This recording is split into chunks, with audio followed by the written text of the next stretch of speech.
안녕하십니까. 지금 이제 그 사태 수습을 위해서 결국은 이제 그 사법부가 법원이 나섰습니다.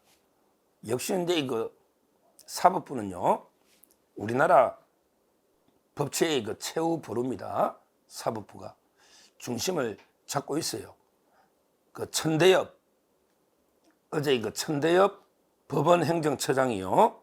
법원행정처장이 이제 국회 법사위에 나와가지고 여러 이제 지적을 했는데, 그 중에 특히요, 뭐라 했냐, 군검찰을 포함해서 검찰, 경찰, 공수처가 서로 이제 수사권을 주장하는 비정상적인 상황에 대해서 굉장히 안타깝게 생각한다, 이렇게 말했습니다. 지금 이제 군검찰도 나서, 군검찰, 왜냐하면 이게 군사 반란 이런 식으로.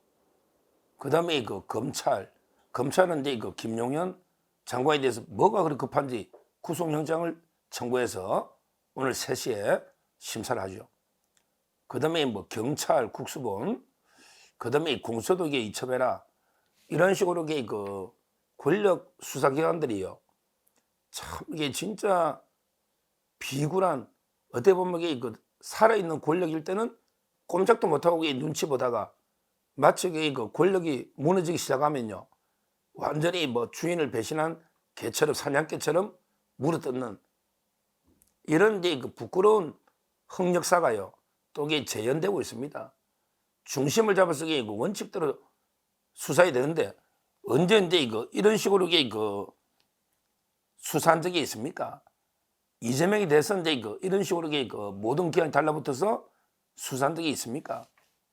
이거는 말도 안 되는 짓거리를 지금 하고 있는 거예요. 여기에 대해서 그래서 법원에서 계속 영장도 중복적으로, 통신영장도 중복적으로 여러 번에게 청구하니까 영장을 기각시켜버리지 않습니까? 지금 이런 식으로 모든 수사기관들이 달려들어가지고 말도 안 되게 현직 대통령에 대해서 출국 금지를 한다느니, 또는 긴급 체포를 한다느니, 이런 공포 분위기를 만들고 있습니다. 거기에 대해서 천대엽 법원행정처장이 이런 식으로 이게 비정상적인 상황이다, 이런 식으로 지적을 했고요. 그리고 수사기관이 중복적으로 영장을 청구하니까 여기에 대해서 천대엽 법원행정처장은 대법관이죠. 수석 대법관입니다. 뭘 했냐? 중복 영장에 대해서 수사에 그치는 게 아니라 종국적으로는 공소적의 절차의 적법성이나 증거 능력 문제로 이어지기 때문에 사법부로서 아주 중요한 문제로 생각하고 있다. 그렇죠. 이런 식으로 수사에 한해서 혼선이 벌어지는 게 아니고요. 이런 식으로 중복 영장 이러다 보면요, 나중에 이런 영장에 통해 수집한 증거가 증거 능력이 있냐 없냐, 이것도 중요한 문제로 나중에 재판까지 또 공소제기가 적절하냐 안 하냐. 왜 그러냐 보세요. 지금 공수처나 검찰이 내란에 대해서는 수사권이 없단 말이에요. 지금 현재 내란에 대해서는 자기들에게 직권남용이 수사권이 있으니까, 직권남용하고 관련이 있으니까 내란까지 한다 이런데, 근데요, 직권남용은 아주 가벼운 이런 죄고요. 근데 내란은 어마어마한 큰 죄입니다. 작은 죄가 수사 가능하다 해서 이걸 토대로 큰 죄를 우리가 다 관할이 있다, 이거는 나중에 크게 문제되면요, 그러면 내란 기재해가지고 압수수색해가 증거를 수집했는데 이게 위법 수집 증거니까 증거 능력이 없을 수도 있고요. 내란에 대해서 기소권이 없으면요, 바로 공소가 기각이 될 수도 있어요. 오늘 김용현 장관의 영장도 저는 마찬가지로 봅니다. 지금 검찰이 무리하게 내란 종사자로, 윤석열 대통령에게 내란 수괴로, 김용현에게 내란 중요 임무 종사자로 말도 안 되게 내란으로 영장을 청구했단 말이에요. 그러면 검찰이 과연 내란 수사권이 있냐? 저는 없다 보는 거예요. 그리고 직권남용에 대해서 어떻게 사법 판단이 됩니까? 대통령의 비상대권 계엄은, 이거는 정치적으로 당 부당을 따지지 사법 심사는 안 된다는 게 확고한 우리 대법원의 64년부터 79년의 개헌까지 사법 심사가 안 된다는 게 확고한 판례거든요. 계엄에 대해서는. 그러니까 이제 과연 이게 김용현 장관이 계엄을 건의했다 치고, 아니 국방부 장관으로서 이게 계엄을 건의했다 치고, 이게 계엄 건의가 직권남용이다? 황당하잖아요. 계엄을 건의하면 대통령이 따르고 안 따르고 대통령이 판단할 문제인데, 이게 직권을 국민한테 이게 공무원으로서 직권을 딱 행사한 것도 아니고요. 이게 남용이다 아니다를 어떻게 판단합니까? 그걸 대통령한테 내부적으로 건의하는 이런 이제 행위에 불과한 거 아닙니까? 따라서 지금 이 문제는요, 중복적인 영장 청구 문제는 천대엽 대법관의 지적처럼 단순하게 중복 수사 이 문제는 이게 단순한 수사의 문제가 아니고 나중에 공소제기의 적법성이나 그다음에 증거 능력의 문제로도 이어지기 때문에 사법부에서 상당히 관심을 가지고 신중하고 무겁게, 특히 형사재판을 맡고 있는 판사들이 굉장히 신중하고 무겁게 이 사건을 보고 있다. 이렇게 요즘 법사위에서 이야기를 한 건데 아주 정확한 지적입니다. 그리고요, 천대엽 처장이 또 뭐랬냐? 이게 바로 노잖아요. 천대엽 처장이 법률상 검찰이 내란에 대해서 수사권을 가지고 있는지에 대해서는 검경 수사권 조정에 따른 검찰청법 해석상 가능한지에 대해 법원 내부적으로도 많은 논란이 있다. 그러면서 이게 경찰이 수사권을 가지고 있다는 점은 의문의 여지가 없다. 그쪽에 경찰은요, 뭐 당연히 모두 수사권이 있으니까 의문의 여지가 없는데, 지금 이제 검찰이 내란에 대해서 수사권이 있는지는 법원 내부적으로도 많은 논란이 있다. 이렇게 딱 이야기했지 않습니까? 그러니까 이제 오늘 내란죄로 김용현 영장을 청구한 거는 이게 검찰이 했거든요. 근데 내란 수사 기소권이 없으면요, 없으면 이게 영장이 기각되는 거고, 그래 되는 거죠. 아주 이제 정확한 지적을 천대엽 처장이 한 겁니다. 저는 이 문제를 보면서 왜 민주당이 가만히 있는지 참 이게 민주당이 진짜 이중적이라는 생각이 들어요. 왜 그러냐면요, 실제 옛날에 기억나시죠? 김만배 씨하고요, 신앙님, 김만배하고 신앙님이 이제 윤석열 대통령의 대장동 몸통을 윤석열로 바꿔치자, 왜 조우영의 커피 사건 방송 제가 많이 했잖아요.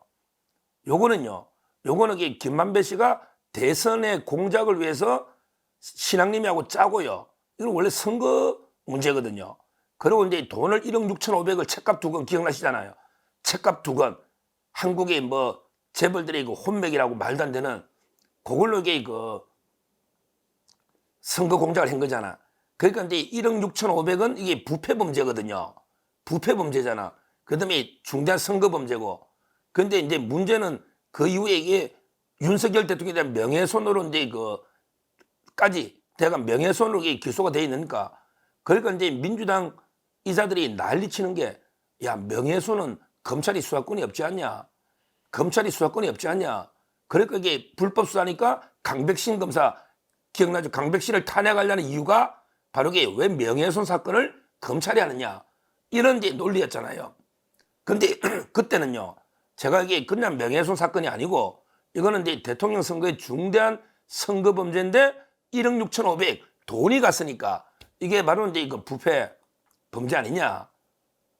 이런 이제 논리로 제가 이제 민주당 주장은 부당하다. 따라서 그때 검찰 수사는 오히려 본질은 선거 범죄는 되거든요. 검찰이 부패한, 그다음에 돈. 근데 지금 이거는 아예 다르잖아요. 직권 남용이란 자체도 이게 웃기는 거예요. 왜? 계엄 건의를 하는데 내부적인 건의가 무슨 권한, 외부적으로 이게 권한 행사가 없는데 이걸 어떻게 남용했다 합니까? 건의를. 대통령이 따르고 안 따르고 대통령 마음인데, 고도의 통치이니까 이거는 당부당을 사법기관이 심사할 수 없다는 게 확고한 대법원 판례입니다. 그래서 직권 남용은 말도 안 되고, 그다음에 내란은 아예 수사권 자체가 없다는 거예요. 물론 이게 내란도 이것도 고도의 정치적 행위죠. 이게 무슨 내란이 됩니까? 근데 되고 안 되고를 떠나서 검찰이 수사권이 없다. 저는 천대엽 처장이 내부적으로 많은 논란이 있다. 수사권이 있는지 이 정도 표현하면요, 거의 없다고 보는 게 더 다수가 아닌가, 이렇게 판단이 됩니다. 결론적으로 이게 수사기관이 지금 막 세네 개가 군검찰까지 하면 네 개가 막 서로 중복 경쟁적으로 뭐 이게 벌써 권력이 바뀌었다고 생각하는지 뭐 이재명한테 잘 보여가지고 나중에 뭐 그 기관이 좀 떨라고 지원도 받고 이번에 뭐 검찰도 제대로 많이 잡아여면 윤석열하고 또 이게 살아날까 이재명이가 또 그러면 검찰에 예산도 주고 또 이게 살려줄까 싶어서 이게 이런 걸 하고 있지 않겠습니까? 공처도 없어질 것 같으니까 아무 이제까지 한 게 없잖아요. 딱 유일하게 손준성 하나 기소하면 무죄가 나와버렸으니 따라서 이게 공처도 없어질지 모르니까 우리라도 이게 윤석열 잡아야 되겠다 뭐 이러고 있거든요. 여기에 대해서 결국에 법원은 역시 이게 법원입니다. 법원이 중심을 잡아야 돼요. 권력기관은 이게 이런 식으로 이게 권력의 향방에 따라 죽은 권력은 막 사정없이 물어뜯고요. 살아있을 때는 이게 오히려 수사 김건희에서 도이치 못해서 2년 동안 송경호 아무 수사도 안 했잖아요. 그게 직무유기거든요. 그때 수사에 떨어든지 아마 그때 기소하든지 했어야죠. 아무것도 안 했잖아요. 이게 고질병이 도지고 있다. 수사기관들 정말 이게 부끄러워야 된다. 부끄러워야 된다. 어떻게 바람이 불기도 전에 바람 방향으로 이게 풀이 누워버리듯이 이런 이게 행태를 보이고 있는데 여기에 천대엽 법원행정처장 대법관이 제대로 이제 법사에서 제동을 걸었다.